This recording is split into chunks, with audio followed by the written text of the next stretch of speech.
¿Y si te dijera que no todo lo que enseñó Jesús está en la Biblia? Existieron textos apócrifos que revelan otra cara del cristianismo. Hoy los abrimos.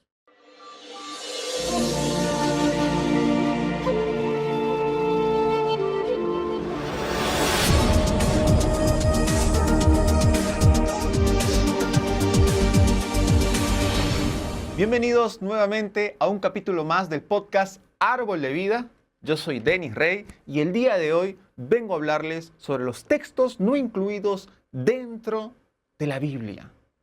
Primero que nada, la mayoría de católicos, cristianos y personas que seguimos a Dios utilizamos como referencia un libro básico que viene a ser el libro de la Biblia, con dos grandes divisiones, el Antiguo Testamento y el Nuevo Testamento. Ahora, hay que tener en cuenta algo. Este libro no cayó del cielo. Este libro se eligió en un concilio de Nicea, alrededor del año o del siglo III después de Cristo, con el emperador Constantino de Roma, cuando decide transformar o convertir la religión de Roma al cristianismo. Es por eso que muchos sacerdotes, pero liderados por un mandato del emperador, deciden elegir qué textos iban a ir dentro de esta Biblia que hoy conocemos. Sin embargo, ¿te has preguntado por qué en el Segundo Testamento, el Nuevo Testamento, solamente se consideran a 4 textos y no los 12 de los 12 discípulos? Porque se nos enseña bien que Jesús tuvo 12 discípulos. Pero solamente consideramos a 4 evangelios de esos 12 discípulos. ¿Por qué los otros evangelios no se consideran? Porque los clásicos son Mateo, Marcos, Lucas y Juan. ¿Y los otros apóstoles y los otros discípulos? ¿Por qué no se incluyeron dentro de esta Biblia? Muy bien, es por eso que hay que tener en cuenta que este libro de la Biblia puede terminar también siendo peligroso si es que no comprendemos su origen total, su intención detrás cuando fue creada. Es cierto que reúne textos inspirados por Dios, proféticos, la vida de Jesús, pero también es cierto que este texto fue creado con intenciones políticas y religiosas para institucionar una iglesia. Roma perseguía a Jesús cuando él estuvo predicando. Año 0, siglo I, siglo II, siglo III. Roma decide convertirse al cristianismo. O sea, el que mató y persiguió a Jesús ahora se decide convertir. Y hasta ahí estamos bien. Pero Roma le encantaba tener el poder, le encantaba dominar a las masas, le encantaba tener de alguna manera autoridad sobre el pueblo. ¿Y qué mejor que tener a la religión de su lado? Porque ahora ya no te castigo en nombre del emperador, ahora te castigo en nombre del Señor. Pórtate bien, porque Dios te va a castigar. Y el emperador está con Dios. ¡Qué buen discurso! ¡Qué buen discurso! Así que la Biblia que conocemos es una Biblia hecha para servir al Imperio Romano. Que es cierto que muchos sacerdotes se reunieron, conocedores, disque eruditos, para elegir qué textos iban a ir. Pero al momento de presentarnos esta Biblia, ellos tenían que definir qué textos iban a ir y qué textos no iban a ir. ¿Y qué textos creen que ellos dejaron? El texto de Juan, el texto de Lucas, el texto de Pablo, y el texto de Felipe, y el texto de Tomás, y el texto de Pedro, y el texto de María Magdalena, que ellos no escribían acaso. ¿Tú crees que María Magdalena, Tomás, Felipe, el otro Juan, no escribían? Sí escribían, sí tenían un evangelio. ¿Pero por qué entonces no se incluyó en el Nuevo Testamento? Porque justamente contradecía lo que los romanos querían con las masas, que era tener poder y autoridad sobre ellos. Eran textos provocadores, eran textos que invitaban a la rebelión o eran textos que invitaban al autoconocimiento de uno mismo. Y eso no estaba en consonancia con las intenciones del Imperio Romano. Por eso se eliminaron esos textos. Sin embargo, los textos apócrifos sobrevivieron.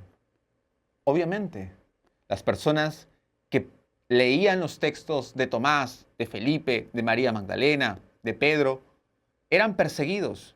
Y la orden del Imperio Romano fue extinguir estos textos que van a ser llamados más adelante apócrifos. Y no tiene nada que ver con algo malo, pagano, del demonio, para nada. Son textos ocultos, porque los consideraba el Imperio Romano como provocadores, disturbiadores, peligrosos. Y quería una iglesia tranquila, una iglesia mansa, una iglesia que haga caso, una iglesia que sirva a los propósitos del Imperio Romano. No quería gente que realmente encontrara a Dios. Por eso, muchas personas que siguen la Biblia solamente y leen y leen y leen y se rompen la cabeza leyendo, no encuentran la felicidad. Muchos padres de iglesia que leen, comulgan, se hacen acá los santos, los místicos y luego terminan teniendo comportamientos raros, tocamientos indebidos, abusos, denuncias. Miles en el Vaticano. Miles. Y solamente así, pequeño, con el arzobispo Juan Luis Cipriani. ¿Cuántas misas él ofició acá en Perú? Misas grandes. Era el pilar del Perú y él fue denunciado. Entonces imagínate, si los pilares de la iglesia terminaban teniendo comportamientos raros, todo lo demás, ¿cómo estará? De tal palo, tal astilla. Entonces, nos damos cuenta que esta Biblia, por sus frutos los conoceréis, no realmente te daba la felicidad o te hacía ingresar al reino de Dios. Acá hay algo que no se terminó de contar, definitivamente. Porque si se hubiera terminado de contar, entonces pues las personas que sirven a la iglesia, los mismos clérigos, los mismos padres, los mismos sacerdotes, serían pues personas trascendidas, maestros, iluminados. ¿Y lo son? ¿Y lo son? Cada vez vemos que se adaptan a cualquier tendencia. Si hay que aprobar el aborto, también aprueban el aborto. Si hay que aprobar hombre con hombre, mujer con mujer, también lo aprueban. ¿Qué iglesia es esa?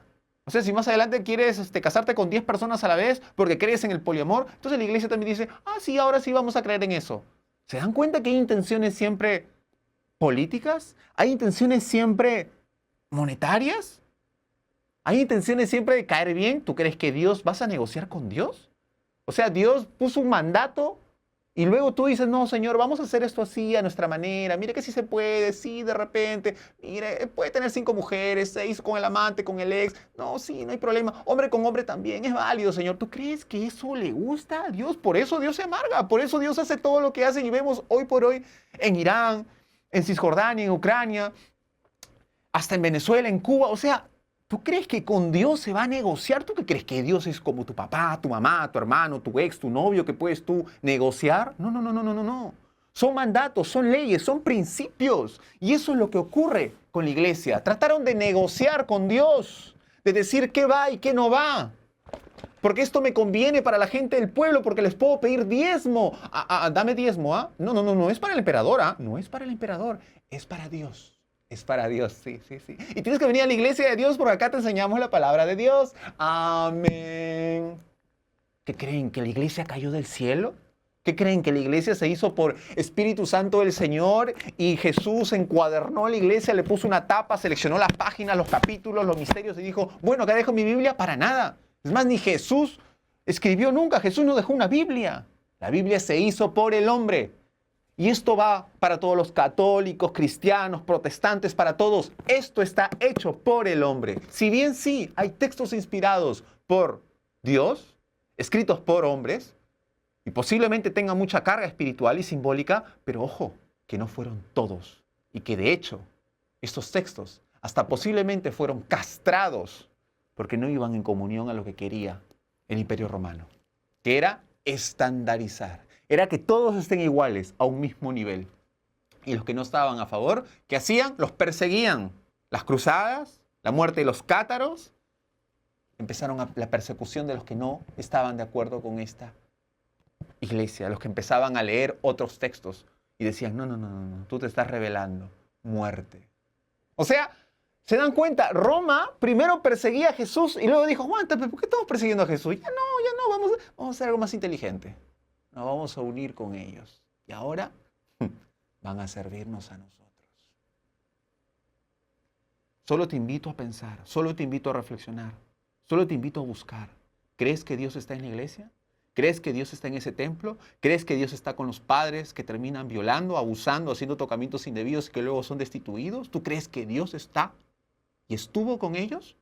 Y si no estuvo Dios con ellos, ¿quién está detrás de la iglesia? Cuando ofició las misas el arzobispo Juan Luis Cipriani, todas las misas que ofició acá en Perú, casamientos, bodas, temas presidenciales, temas canónicos, bautizos, comuniones, todas las misas, todo. Si no estaba Dios con él, ¿quién estaba con él? ¿Qué textos se eliminaron de la Biblia? En 1945, en el Alto Nilo, se encontró una vasija herméticamente sellada, donde tenía 13 pergaminos. ¿Y qué creen que había dentro? El Evangelio de Tomás, el Evangelio de Felipe y otros 11 evangelios. ¿Y qué decían esos evangelios?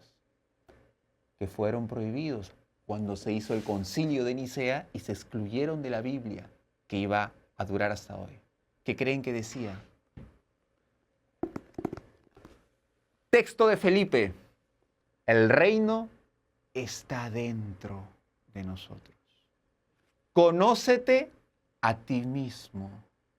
El texto de Tomás: la cámara nupcial, hombre y mujer. Y lo más saltante, el Salvador tenía una compañera, y su compañera se llamaba María Magdalena. Y el Salvador la amaba más que a todos sus discípulos y la besaba en la boca.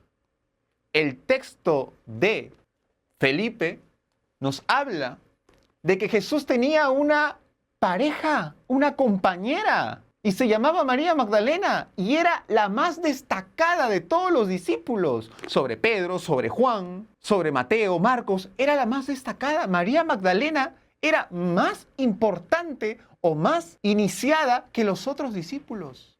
¿Y qué más se dice en los textos? Que Pedro sentía celos de María Magdalena y que solamente entre la unión del hombre y la mujer se puede volver al reino de Dios. ¿A qué te lleva eso? A todos los temas que venimos hablando sobre la sexualidad sagrada. Hombre y mujer, cámara nupcial. Solo con la sexualidad sagrada uno vuelve a Dios. ¿Por qué? ¿Por qué? Porque Dios es... Si tú te preguntas, y yo te pregunto, ¿Dios qué es? ¿Hombre o mujer? No, Denis, Dios. ¿Qué es Dios? ¿Hombre o mujer? ¿Qué es Dios? Dios es los dos al mismo tiempo. Es hombre y mujer al mismo tiempo. Es polo positivo y polo negativo. Es femenino y masculino. Es sol y tierra. Es agua y viento. Son principios masculinos y femeninos eternos. Dios es la unión del hombre y la mujer, del femenino y masculino. Entonces, cuando uno se autorrealiza, cuando uno se acerca a Dios, cuando uno se acerca a la imagen y semejanza, cuando deja de ser uno y se vuelve, los dos se vuelven una sola carne, una cruz. Allí volvemos a ser como Dios. Ese es el misterio que escondían estos textos apócrifos que fueron descubiertos en Egipto. Estos temas los seguiré hablando en el siguiente capítulo de este podcast. Gracias.